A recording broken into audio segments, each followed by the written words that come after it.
ang mga kwento ng pag-ibig, kwento ng buhay at kwento ng pag-asa dito sa Barangay Love Stories. Love Stories.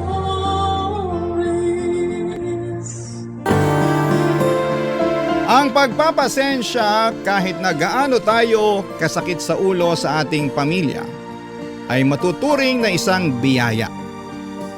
Pero hindi lahat ng tao ay merong mahabang pasensya, kaya wag natin itong sasagarin.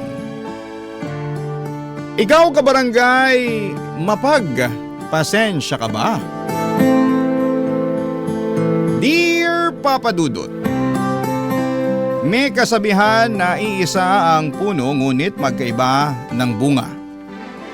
Yun kasi ang eksaktong tampok ng aking kwento na pinadala sa programa ninyong Barangay Love Stories. Naisipan kong sumulat para ibahagi ang istorya ng aming pamilya ni Ate Joanna. Pero bago tayo dumako doon ay magpapakilala muna ako sa mga kabarangay natin. Ako nga pala si Giselle, 30 years old at taga Mandaluyong. Sa kasalukuyan ay nagtatrabaho ako bilang virtual assistant at ako na rin ang tumatayong guardian sa aking pamangkin na kaisa-isang anak ni Ate Joanna. Kung paano yon nangyari ay matutunghayan ninyo sa aking kwento. Magsisimula ang lahat noong mga teenager pa lamang kami, Papa Dudut. Isang taon lang naman ang pagitan ng mga edad namin ni ate pero hindi kami masyadong close. Dahil magkaiba kami ng ugali.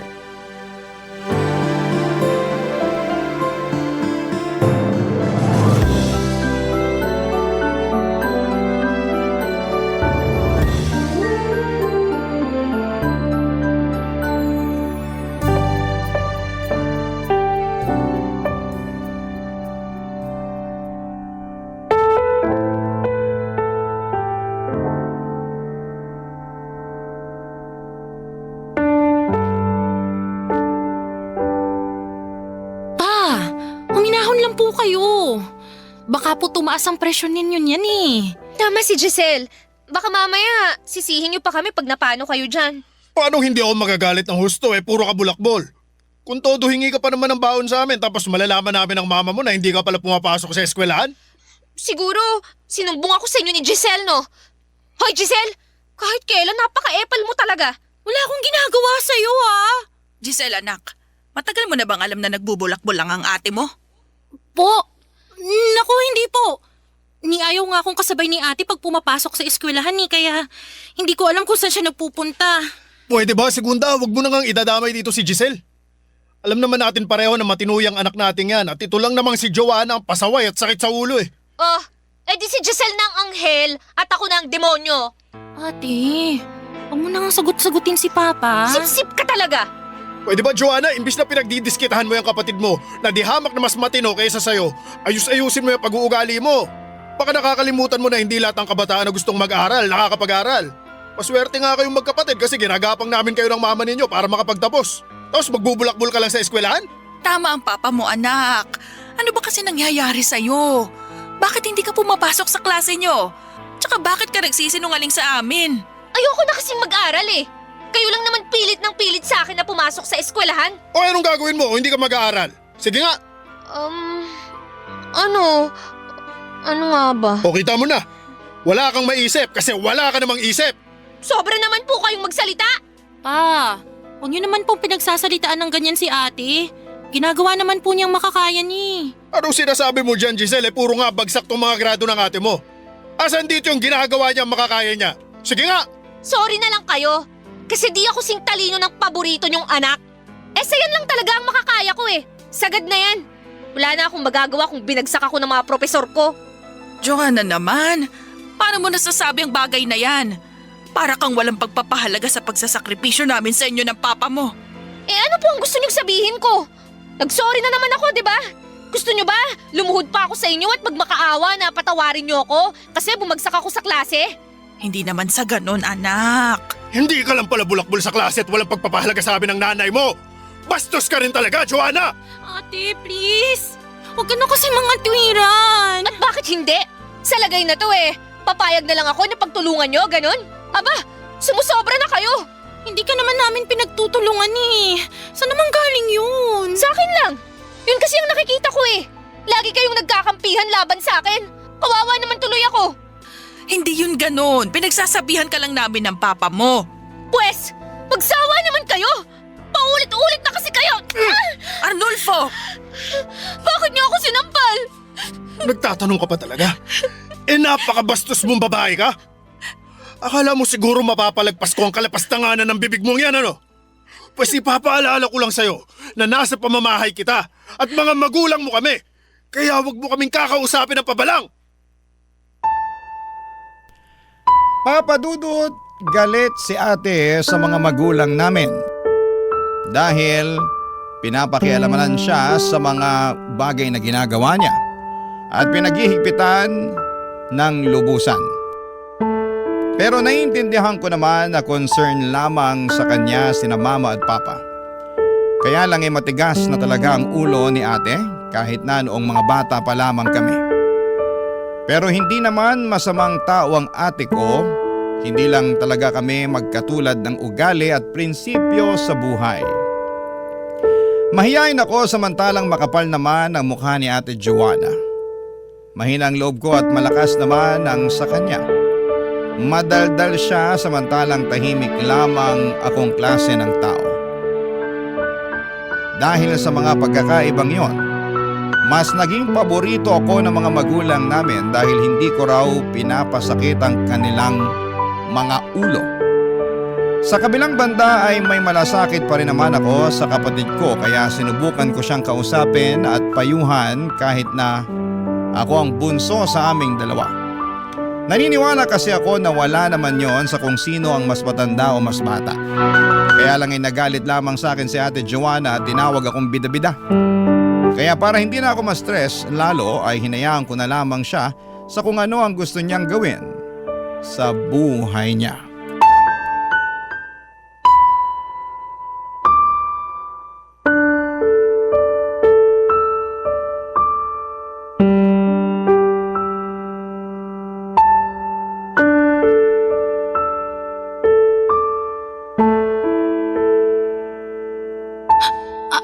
Anong sabi mo, ate?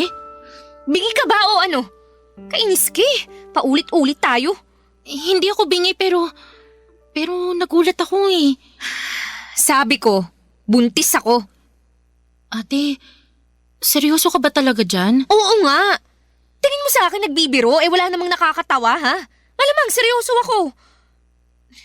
Teka, kunin ko sa drawer yung pregnancy test ko para maniwala ka. Ginagawa mo pa akong sinungaling Diyan ka lang kukunin ko lang. Hindi kita ginagawang sinungaling, ate. Hindi lang talaga ako makapaniwala na.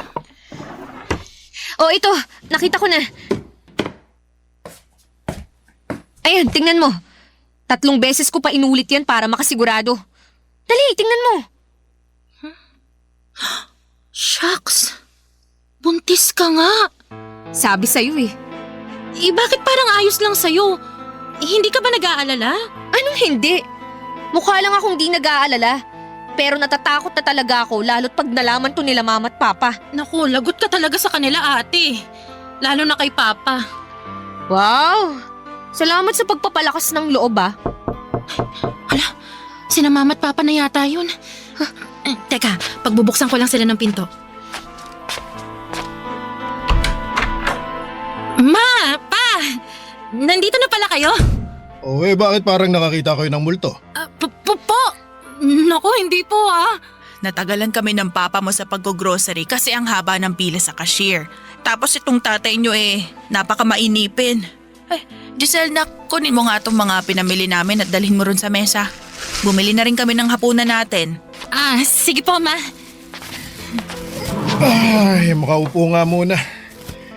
Nakakangalay tumayo sa mahabang pilang yon. Oh, Joanna, anong ginagawa mo dyan? Po? Wala po. Anong wala? Saka himala, nandito ka yata sa bahay dati-rati lagi kang ginagabi umuwi. Huwag mong sabihin na may sakit ka kaya bigla kang umuwi ng maaga, ha? Ay, may sakit nga po si ate. Kanina pa di maayos yung pakiramdam niya eh. Hoy, Giselle! Napakadaldal mo talaga. Bakit? Totoo naman, di ba? May lagnat ka ba, anak? Wala po, Nay. Pero tama po si Giselle. Hindi po maayos ang pakiramdam ko. Ano ba kasing nangyari? At saka ano ba yung hawak mo? Ha? Wala po. Anong wala? Ako nga huwag mo pinaglololoko, Joanna. Baka gusto mong tamaan ka. Sige ka. Ano nga ba yan ha, Joanna?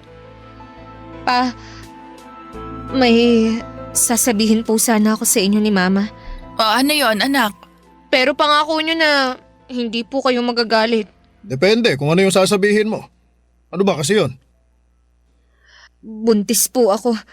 Ano? Anak ka naman ng lintik, Joanna. Wala ka na talagang ginawang matino. Huminahon po kayo pa! Pa, baka mapano po kayo eh. Paano ako ihinahon napakasira ulo nitong kapatid mo? Nung nakaraan lang nalaman namin ang nanay niyo ang ginagawa niyang pagbubulakbul sa klase at pagsisunungaling sa amin. Tapos ngayon sasabihan niya kami na buntis siya. Napakapasaway mo talaga, Joanna. Wala ka nang dinala sa pamilyang to, kundi sakit ang ulo. Buti ba lumayas ka na? Pa naman! Maawa kayo sa akin! Bakit? Naawa ka ba sa amin ng nanay mo? Arnulfo, wag mo naman palayasin ang anak natin! At bakit hindi? Masyadong sungay lang anak mong yan. Sarili lang din niya ang sinusunod niya, kaya ngayon, matuto na siyang tumayo sa sarili niyang mga paa. Papa Dudut, sinubukan kong mawala ng pakialam sa ate ko pero noong sabihin niyang buntis siya at kamunti ka ng itakwil ng mga magulang namin ay naawa at nakisimpatya agad ako sa kanya. Kinausap at pinigilan ko nga ang papa namin na palayasin siya sa bahay lalo't wala naman siyang mapupuntahan at baka mapahamak pa siya sa labas. Dahil sa pakiusap ko ay nakumbinsi ko naman ang mga magulang namin na huwag nang itakwil si ate. Pero galit pa rin sila sa kanya. Hindi ko rin naman sila masisisi dahil masakit talaga sa ulo ang ginawa ni ate Joanna. Ewan ko ba naman sa ate kong yon kung saan niya nakuha ang lakas ng loob para pumasok sa isang bagay na hindi naman siya handa at labis din naman niyang pinagsisihan sa huli. Barangay Love Stories. Barangay Love Stories. Papa Dudut, nag-decide si ate Joanna na buhayin ang baby na nasa sinapupunan niya. Pero hindi yun naging madali dahil masela ng pagbubuntis niya. Hindi kasi makapit ang baby niya. Kami ni Mama ang kasakasama niya sa pagpapatingin sa doktor. Sobra talaga kaming na-stress at nag-worry para sa dinadala niya. Pero hindi nagtagal ay naging okay naman si ate at noong tuluyan na siyang nalayo sa disgrasya ay saka lamang kami napanatag. Dahil nga lumalaki na ang tiyan ni ate ay nagpasya siyang huminto sa pag-aaral.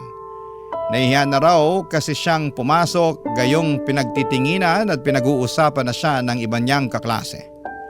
Sa bahay ay nagbuhay prinsesa ang ate ko. Dahil sa kanyang kondisyon ay kung todo asikaso kami sa kanya. Lalo na ako. Kaya lang minsan ay napapansin ko na sinasamantala na yon ng magaling kong kapatid. Halimbawa, kahit na madali naman para sa kanyang gawin o kunin ang isang bagay, ay iuutos niya pa talaga sa akin. Hindi nga nagtagal ay sinilang ni ate ang kanyang baby at nagdala yon ng labis na saya sa aming pamilya. Kahit nga si Papa, noong una ay walang kaamor-amor sa bata ay bigla na lamang naging magiliw sa kanyang apo. Mabilis na lumipas ang ilang taon. Nakatapos na ako ng pag-aaral at nagkatrabaho. Katulong na ako ni Papa sa pagtataguyod sa aming pamilya, lalo't nakafocus lamang si ate sa pag-aalaga sa baby niya. Nag-live-in na rin pala sila ng boyfriend niyang si Mike sa bahay. Kaya lang meron akong natuklasang hindi magandang pag-uugali nito.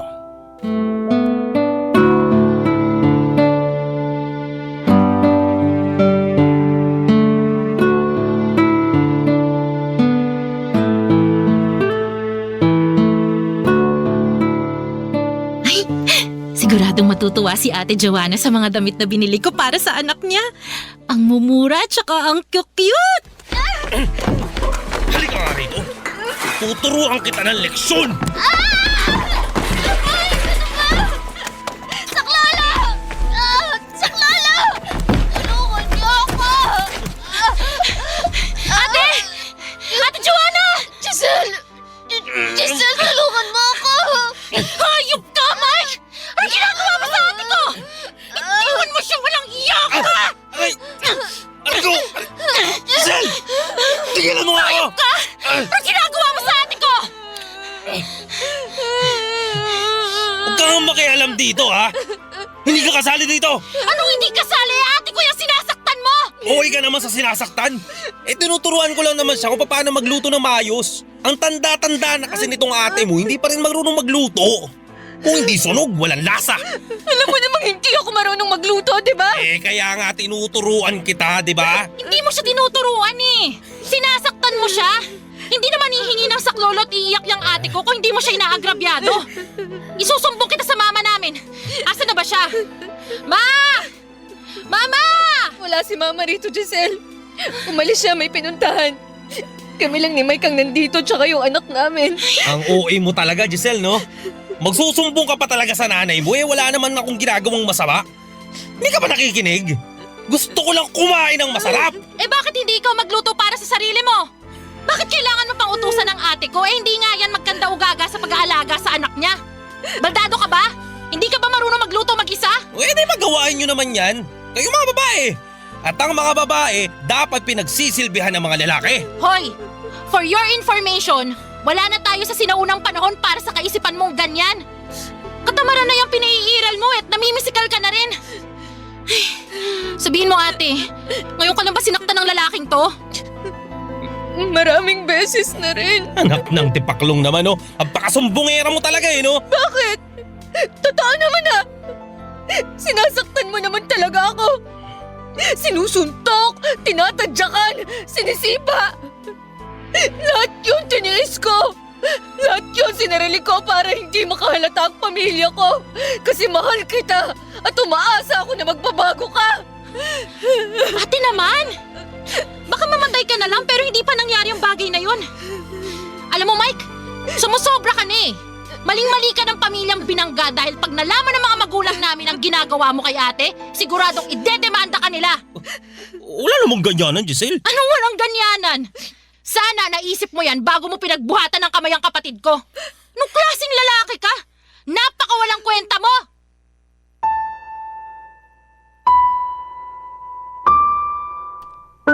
Papadudot dahil sa takot ni Mike na magsumbong sa parents namin at mademanda, ay agad siyang lumayas sa bahay namin. Pagkatapos ay inalo ko ang umiiyak kong kapatid para patahanin Papadudot. Kinausap ko siya at nalaman ko na ilang buwan na pala siyang sinasaktan ng siraulo niyang kinakasama, ngunit sinosolo lamang niya ang problema. Naawa tuloy ako sa kanya kaya dinamayan ko siya. Pagkatapos ay hindi na bumalik sa bahay namin si Mike kaya nag-decide si Ate Joanna na maghanap ng trabaho para may maipambuhay sa kanyang anak. Hindi kasi namin kayang sagutin ang malaking bahagi ng pangangailangan ng pamangkin ko dahil may iba rin kaming binabayaran na bills ni Papa at bumibili rin kami ng pagkain sa bahay. Si Mama naman ay nag-aalaga sa anak ni Ate Joanna noong natanggap siya sa isang bar bilang waitress. Pero makalipas ang 2 buwan, meron akong nalaman tungkol sa kanyang trabaho na labis kong kinagalit, Papadudot.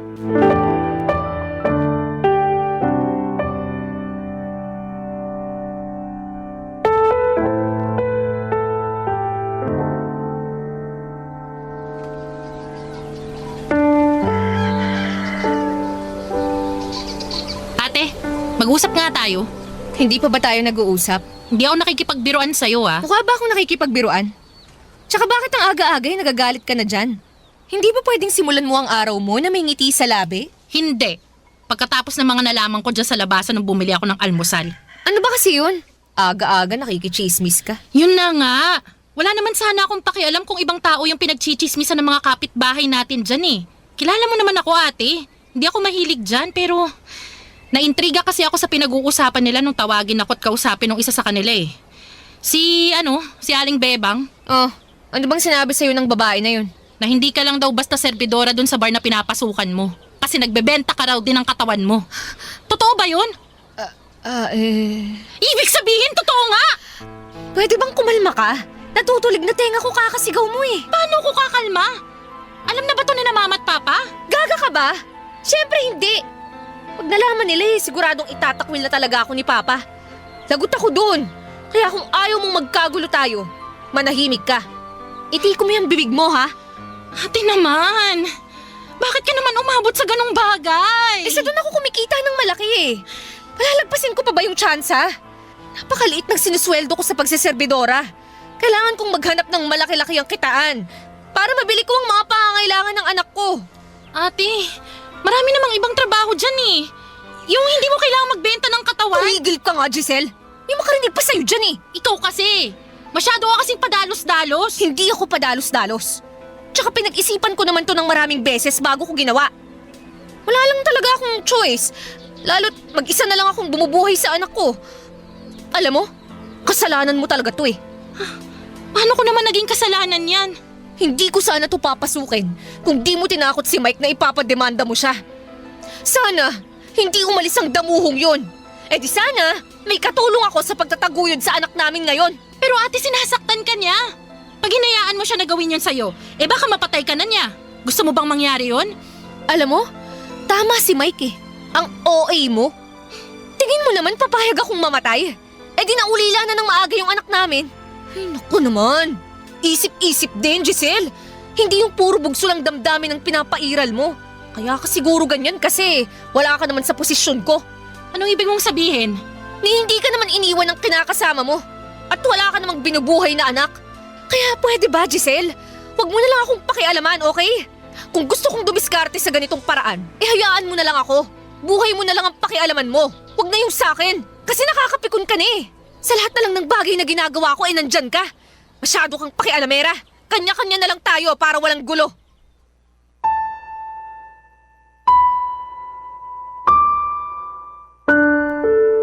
Papadudot nasaktan ako sa mga sinabi sa akin ni Ate Joanna. Lalo't kapakanan lamang niya ang iniisip ko ng mga panahong yon. Bagaman naminado rin ako na nadala ako ng galit kaya pinagbantaan kong ipademanda ang kinakasama niya. Ngunit kahit kailan ay hindi ako naghangad na mapasama siya. Saka ginagawa naman namin ang lahat ni Papa upang itaguyod sila ng anak niya kasabay ng pagtataguyod sa aming pamilya. Dahil sa away namin yon ni Ate Joanna ay may sugat sa aking puso na muling nagbukas. Yun din ang sugat na unti-unti na noong naghihilom na resulta ng mga away at hindi namin pagkakasundo ang dalawa. Nagsisi rin ako at nasabi ko tuloy sa aking sarili na sana'y hindi na lamang ako nakialam sa relasyon nila. Sana papadudot ay hinayaan ko na lamang siya na tratuhin ng mali ng kinakasama niya para hindi na niya ako masumbatan at matawag na pakialamera. Barangay Love Stories. Barangay Love Stories. Papadudot, hinayaan ko na lamang at hindi na nakialam kay ate sa buhay niya para hindi na ako ma-stress. Kaya nga kahit nag-aaway sila ng parents namin matapos nilang malaman ang totoo niyang trabaho ay wala na akong pakialam. Sa huli ay wala na rin namang nagawa ang mga magulang namin. Kaya hinayaan na lang namin si ate Papadudot. Nakikita naman namin na nasusustentuhan niya ang kanyang anak kaya hindi na namin siya pinapakialaman sa diskarte niya sa buhay niya. Pero hindi naman nagkulang ng pagpapayo ang mama namin na pag-isipan pa rin daw ni ate ang mga desisyon niya sa buhay niya. At ang magiging bunga nito, kinatagalan. Bagay na pinagsawalang bahala lamang ng kapatid ko.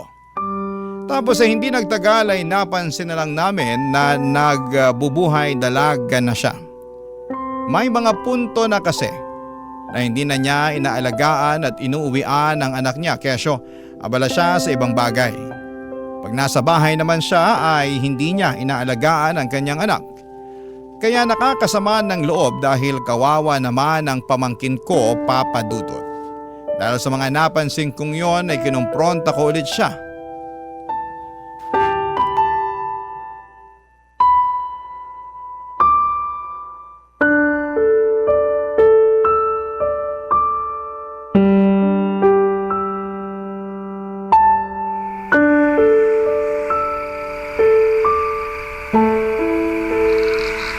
Ate, ano bang nangyari sa'yo?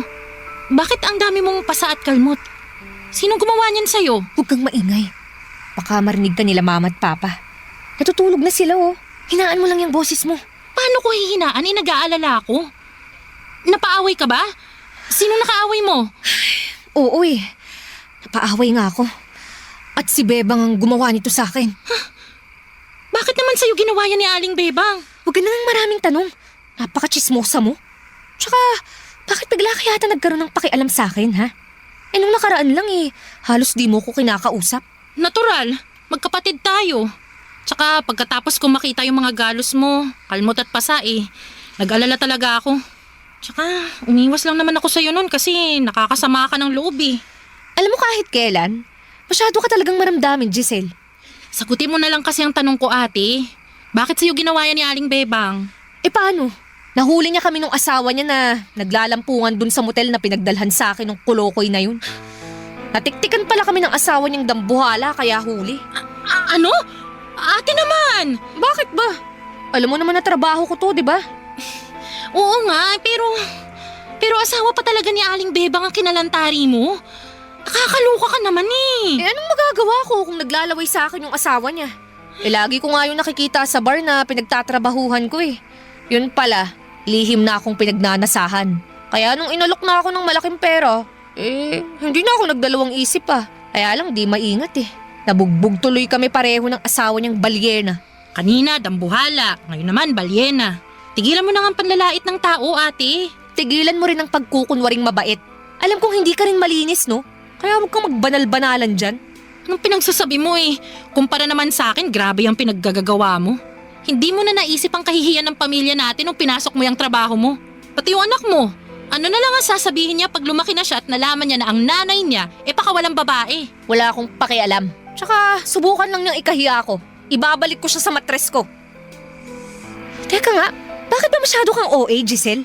Ako nga walang pakialam sa nangyayari Gagaling din naman tong mga sugat at galos ko. Tuloy ang buhay, ika nga. Ikaw lang tong problemado dyan Samantalang ako relax lang. Alam mo, nabuti pa matulog ka na nga dun. Gagamutin ko lang tong mga sugat at galos ko tapos susunod na ako. Sige na, ayaw na kitang kausap Masyado kang maraming sinasabi na nakakainis. Sige na, alis na. Ewan ko sa'yo, ate. Sana lang hindi dumating yung araw na pagsisisihan mo yung mga pinaggagawa mo. Kasi baka magsisi ka at sabihin mo na hindi kami nagpaalala. Papa Dudut, na-realize ko na kahit ano pa ang gawin at sabihin sa akin ng ate ko, ay nananatili pa rin ang pag-aalala ko sa kanya. Kaya siguro sa abot ng makakaya ko ay kinakausap ko siya ng matino.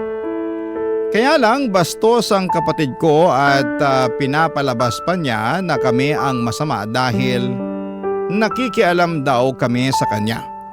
Kaya nga simula noon ay nawala na ako ng amor sa kanya. Sinabi ko sa aking sarili na ayoko na talagang makialam pa. Na bahala na siya sa buhay niya anuman ang gawin niya. Malungkot at masakit para sa akin na magtanim ng galit para sa kapatid ko. Kaya nga pinatawad ko na lamang siya nang hindi na siya muling kinakausap. Sa anak na lamang niya ako may pakialam ng mga panahong yon na inaalagaan pa rin ng mama namin. In fact, mas close pa nga sa amin ang anak niya kesa sa kanya. Masasabi ko na gumaan at natahimik ang buhay ko noong hindi ko na pinansin si Ate Joanna. Pero makaraan lamang ng ilang buwan ay may nangyari na naman, Papa Dudut.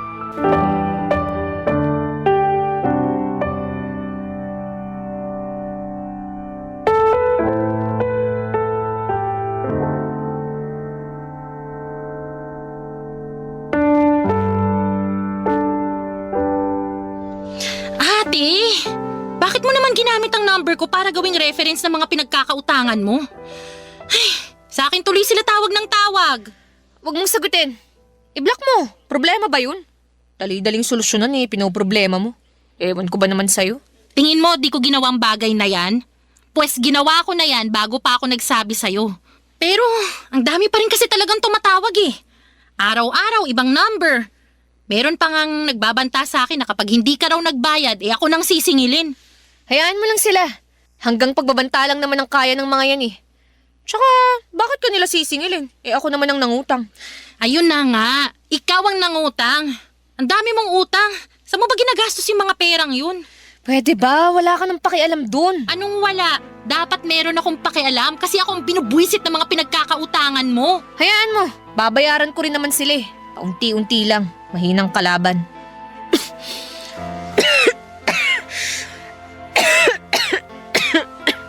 Teka nga ate, napapansin ko parang ilang araw na yung ubo mo ah. Alam mo lahat na lang napapansin mo. Manawa ka naman. Hindi ko na sana papansinin pero baka naman mahawaan mong anak mo kakaubo mo dyan. Hindi yan. Layo naman ako sa kanya pag umuubo eh. Wala ka bang iniinom na gamot? Ang totoo, kahit anong gamot ang inumin ko di naman tumatalab sa akin. Anong ibig mong sabihin? Nito kasing nakalipas lagi akong may sakit. Kung hindi ubo, sipon naman at lagnat. Dami ko na rin iniinom na gamot pero parang hindi naman tumatalab Pabalik-balik lang. Tapos nanlalambot pa ako. Naku, mukha ka nga ring matamlay. Teka, nilalagnat ka ba? Medyo mainit nga ako Ay naku, baka naman kailangan mo pang magpatingin sa doktor ha? Baka kung ano na yan. Ayoko, wala akong pera. Anong wala kang pera? Ang dami mo ngang utang. Utang lang pero wala pa nga akong pambayad. Tsaka paano ako makakapagtrabaho kung ganitong nanghihina ang katawan ko? Peste naman kasing sakit to Nakikisabay pa. Ate, mabuti pa magpa-check up ka na. Hindi ka ba nakikinig sa sinabi ko kanina? Wala nga akong pera.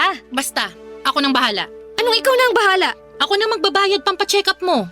May naitatabi pa naman ako dito kahit konti. Tsaka, nag-aalala na ako sa'yo, te. Baka mapano ka na dyan, lalo na tagal mo na palang may sakit. Ay nako, parang ito lang naman Gagaling din ako. Pero mas mabilis kang gagaling kung magpapatingin ka sa doktor at iinom ng tamang gamot. Ay, kaya pwede ba ate, makinig ka naman sa akin? Kahit ngayon lang Alam ko na ikaw ang mas matanda sa ating dalawa. Ikaw nga yung ate, di ba? Pero sa pagkakataong to, hayaan mo naman ako na tulungan ka. Isipin mo na lang, pag gumaling ka, makakapagtrabaho ka na ulit at mababayaran mo na yung mga utang mo. Ay nako, bahala ka sa buhay mo. Basta, hindi ko babayaran sa'yo yung gagastusin mo sa pagpapadoktor ko ha? Oo, kahit hindi mo nabayaran, tulong ko na yun sa'yo. Papa Dudut, pinagamot ko nga si Ate Joanna dahil labis akong nagwo-worry sa kanyang kalagayan. Ngunit ang simpleng sakit na pala na yon ang magiging mitya ng mas malaking dagok na kakaharapin ng aming pamilya.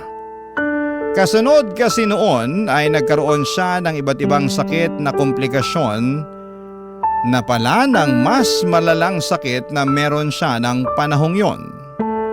Natuklasan namin na nagpositibo sa HIV si Ate Joanna.